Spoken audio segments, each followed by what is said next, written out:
Hello दोस्तों, स्वागत है आप सभी का जयश्री क्लासेस में। और आज हम लोग डिस्कस करने जा रहे हैं रेलवे ग्रुप डी का सेट पेपर 8, जिसमें हम डिस्कस करेंगे टॉप 35 क्वेश्चन। चलिए डिस्कस करते हैं क्वेश्चन नंबर 1 से। क्वेश्चन नंबर 1 है कि पेनिसिलिन किससे प्राप्त होता है। क्वेश्चन नंबर 1 है पेनिसिलिन किससे प्राप्त होता है। तो इसका ऑप्शन ए है जीवाणु से, ऑप्शन बी है फफूंद से, ऑप्शन सी है शैवाल से और ऑप्शन डी है विषाणु से। चलिए डिस्कस करते हैं कि पेनिसिलिन जो है वो सामान्यतः फफूंद से प्राप्त होता है। ठीक है। अब अगर हम यहाँ बात करें कि जीवाणु क्या है, विषाणु क्या है, शैवाल क्या है और फफूंद, या इसको दूसरा नाम कवक भी कहा जाता है, इसको बोला जाता है कवक। तो जीवाणु की अगर खोज की बात की जाए कि जीवाणु की खोज किसने की थी, तो ल्यूमेनहॉक का नाम आता है जीवाणु की खोज के लिए। जीवाणु की खोज के लिए नाम आता है ल्यूमेनहॉक का। किसका नाम आता है? ल्यूमेनहॉक का। वहीं अगर बात की जाए कि विषाणु, जिसको हम लोग बोलते, विषाणु के लिए किसका नाम आता है, तो दिमित्री ब्लादवस्की का नाम आता है विषाणु के लिए। वहीं बात की जाए कि शैवाल का अध्ययन क्या कहलाता है, वहीं बात की जाए शैवाल का अध्ययन क्या कहलाती है, तो शैवाल के अध्ययन को बोला जाता है फाइकोलॉजी। क्या बोला जाता है? फाइकोलॉजी। शैवाल का अध्ययन किया जाता है। और वहीं बात की जाए कि फफूंद, जिसका दूसरा नाम क्या कहलाता है, इसका कहलाता है कवक, और इसका अध्ययन, कवक का अध्ययन कहला जाता है माइकोलॉजी। क्या कहला जाता है? माइकोलॉजी।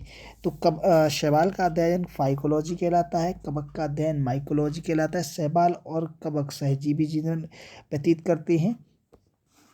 इस तरीके से अब नेक्स्ट क्वेश्चन की ओर बढ़ते हैं। और क्वेश्चन नंबर नेक्स्ट है पित्त कहाँ से स्रावित होता है। जिस तरीके से इसका नाम है कि पित्त जो है कहाँ से स्रावित होता है, तो देखिए फंसाने के लिए ऑप्शन दे दिया है पित्ताशय, लेकिन बिल्कुल टिक नहीं करना है पित्ताशय, ना ही फेफड़ा, ना ही हृदय, ना ही यकृत। तो 4 ऑप्शन दिए हैं, हृदय है, यकृत है, फेफड़ा है, पित्ताशय। और पित्ताशय से बिल्कुल भी स्रावित नहीं होगा। तो इसका सही आंसर होगा ऑप्शन नंबर सी, यानी कि यकृत से स्रावित होता है पित्त। नेक्स्ट क्वेश्चन की ओर बढ़ते हैं। क्वेश्चन नंबर 3, मानव शरीर का सबसे बड़ा अंग, मानव शरीर का सबसे बड़ा अंग कौन सा है?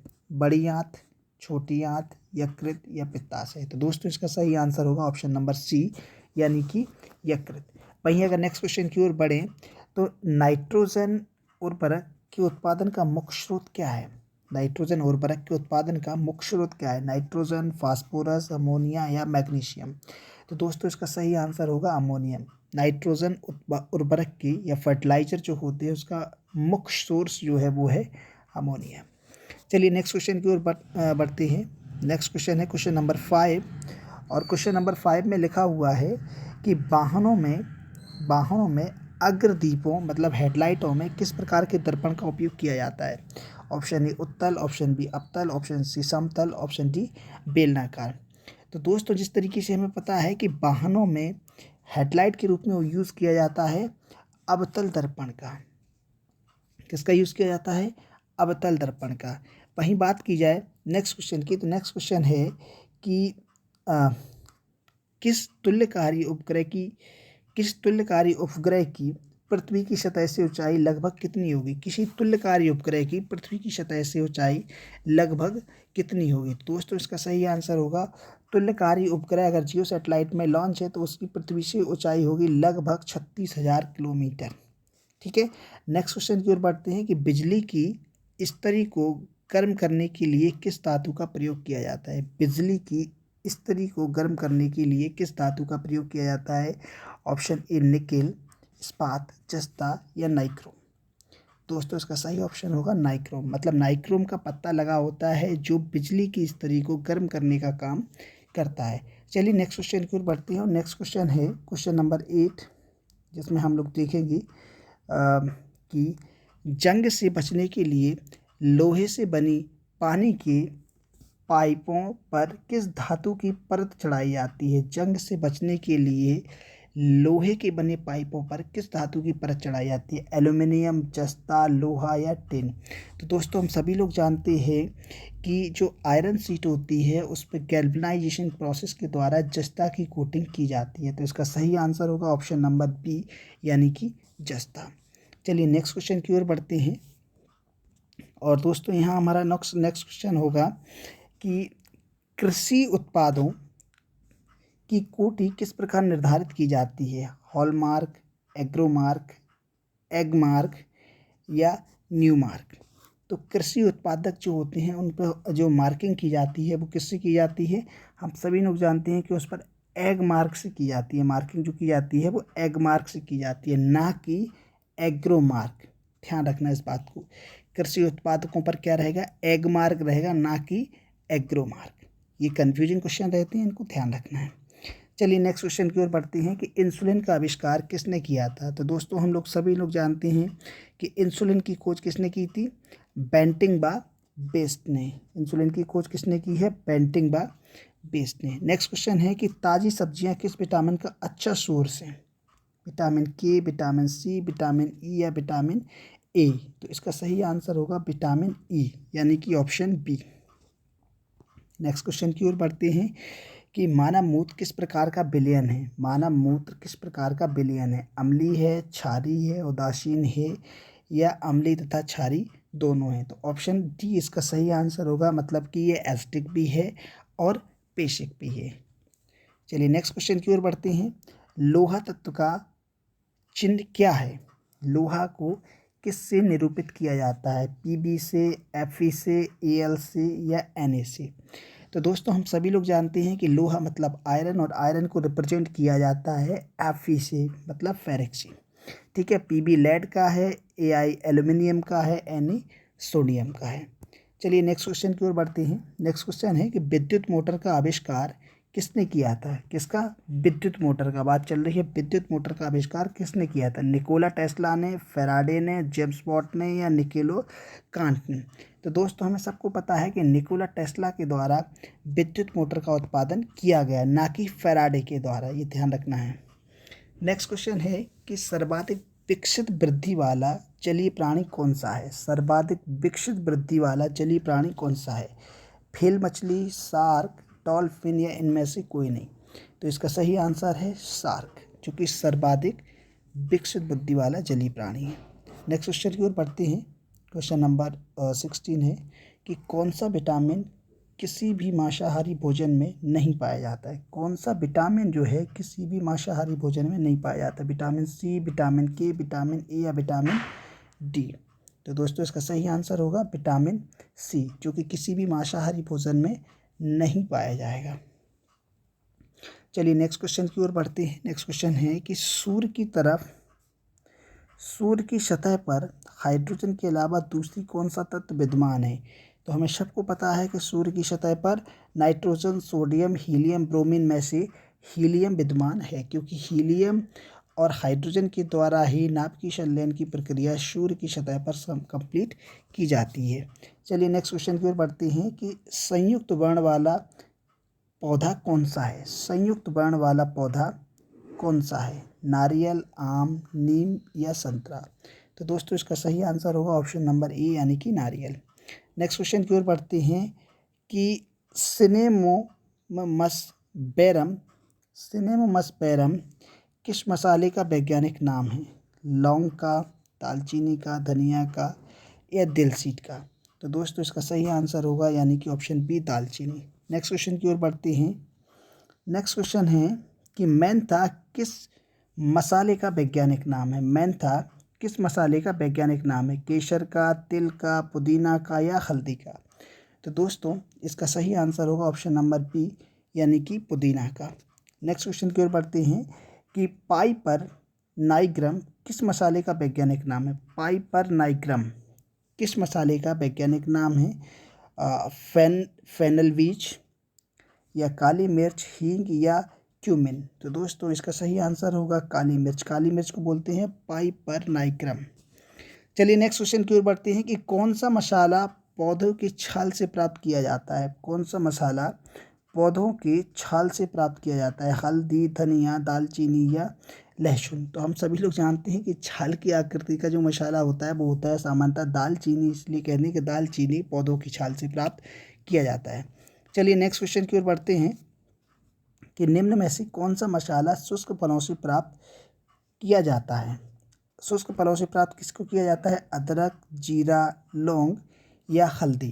तो दोस्तों इसका सही आंसर होगा ऑप्शन नंबर बी यानी कि जीरा। चलिए नेक्स्ट क्वेश्चन की ओर बढ़ते हैं। निम्न में से कौन सा मसाला बीजों से प्राप्त किया जाता है? बीजों से प्राप्त किसे किया जाता है? तिल, लौंग, अदरक या हल्दी? तो दोस्तों इसका सही आंसर होगा तिल। तिल यानी कि जो बीज से प्राप्त किए जाने वाला मसाला है। चलिए नेक्स्ट क्वेश्चन की बात करते हैं। नेक्स्ट क्वेश्चन दिया हुआ है कि इनमें से,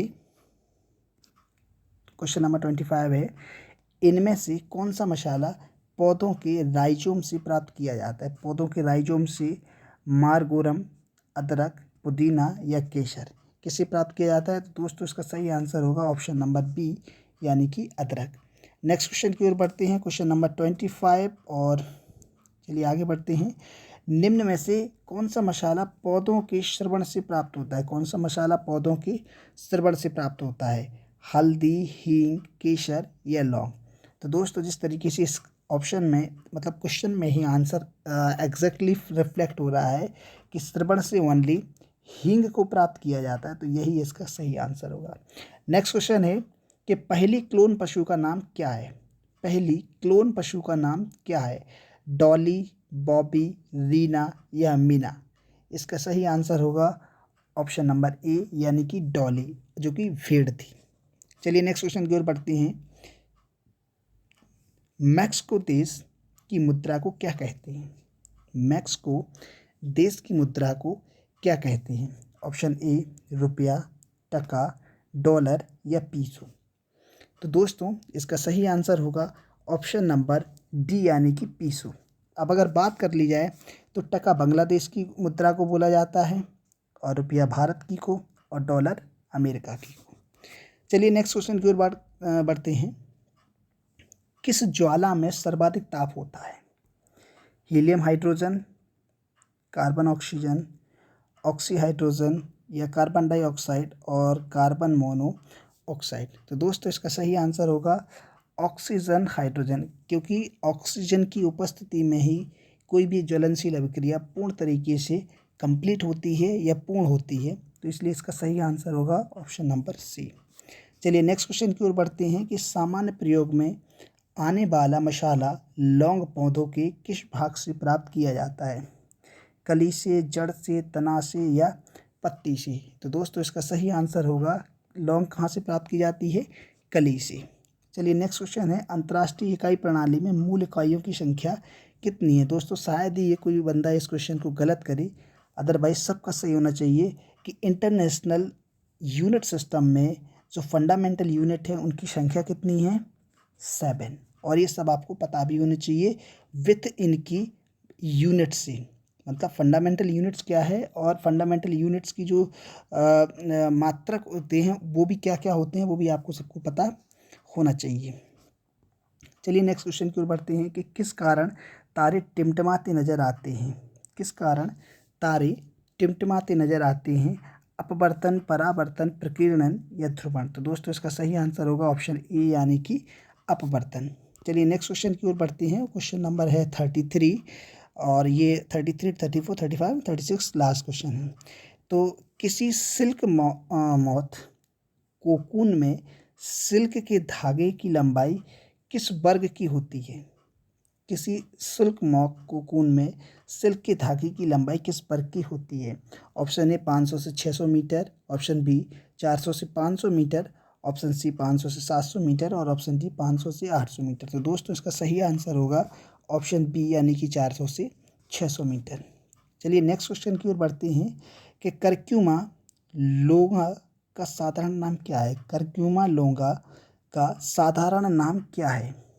हींग, तिल, हल्दी या केसर?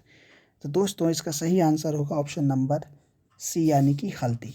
चलिए नेक्स्ट क्वेश्चन की ओर बढ़ते हैं। पेट्रोल की विस्फोटक रोधी गुणवत्ता बढ़ाने के लिए किसका इस्तेमाल किया जाता है? मिथाइल मरकप्टैन, इथाइल मरकप्टैन, टेट्रा एथिल सीसा या सल्फ्यूरिक एसिड? तो दोस्तों इसका सही आंसर है टेट्रा एथिल सीसा। चलिए लास्ट क्वेश्चन है कि स्वचालित वाहनों में द्रव चालित ब्रेकों का इस्तेमाल किसके नियम का सीधा प्रयोग है? बहुत इजी क्वेश्चन है और शायद है कि सभी को ये क्वेश्चन बहुत अच्छे से बन जाएगा कि स्वचालित वाहनों में द्रव चालित ब्रेकों का इस्तेमाल किसके नियम का सीधा अनुप्रयोग है? बर्नौली का सिद्धांत, पास्कल का नियम, न्यूटन का नियम? तो दोस्तों इसका सही आंसर होगा यानी कि पास्कल का नियम, ऑप्शन नंबर बी। चलिए इस तरीके से ये कंप्लीट होते हैं टॉप 35 क्वेश्चन।